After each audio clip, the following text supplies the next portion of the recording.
January 2010. The Spy Next Door is in theaters, looming in the background, casting an ominous shadow over our godforsaken planet.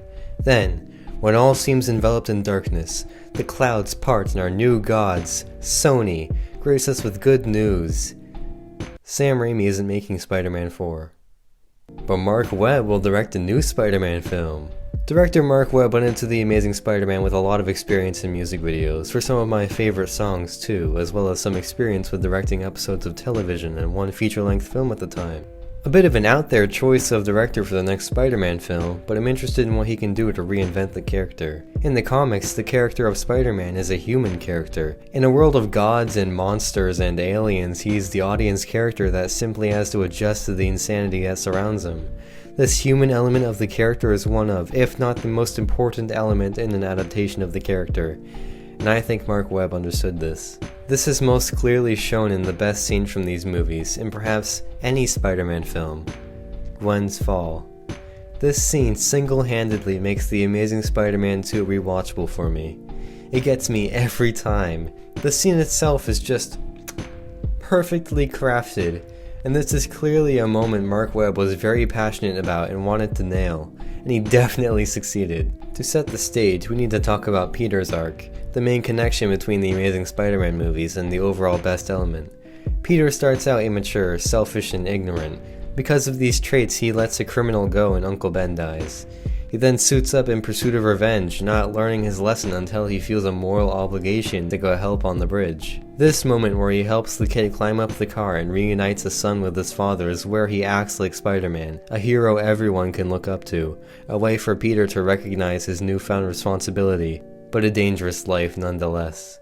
It was Peter's mistake to give Connors the formula, and it is his responsibility to stop the lizard, just like Uncle Ben said. But in becoming Spider-Man, recognizing his responsibility, Captain Stacy dies. This is an important moment as it shows Peter that he can't have the life he wants and be Spider-Man at the same time. A classic Spider-Man conundrum.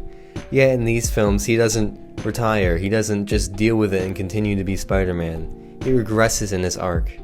These films were aiming to depict a more realistic and dark version of Spider-Man, and Peter's arc regressing is about as realistic as it gets. Peter gets back together with Gwen, defying Captain Stacy's warning and putting her in danger. Throughout The Amazing Spider-Man 2, Peter struggles with knowing what he's doing is wrong, but not wanting to live without Gwen. Wants versus needs. This is personified by Captain Stacy haunting him when he's thinking of Gwen, reminding him of the mistake he's making and the potential consequences, but Peter ignores these warnings, right up to Gwen's fall. This scene is all about Peter facing the consequences of his actions. Another villain with a personal attachment created by him, but this time Gwen is involved in the place of Captain Stacy. She's trapped in the action and Peter isn't able to get her out of the way, leading to the climax. Peter is completely trapped, holding Gwen's life in one hand, keeping Harry away with the other, desperately holding on for more time. But it's already too late. The forces around Peter kick in, the clock breaks, Harry is taken out of the picture, Gwen is cut loose, and Peter is left to watch the chaos unfold. Because of his mistakes, all he can do now is watch his life fall apart. He tries to catch Gwen, but in his effort to avoid his consequences, he ends up killing her himself, snapping her neck before she can even hit the ground. The clock strikes 12, Harry is defeated, Peter succeeds, and Gwen is dead. What a scene. Everything in there could have been avoided had Peter learned his lesson. Had Peter listened to Captain Stacy, Gwen wouldn't have been there. Had Peter truly become Spider-Man by then, Harry Osborn would have gotten the proper cure and not become a Redditor. Harry, what did you do?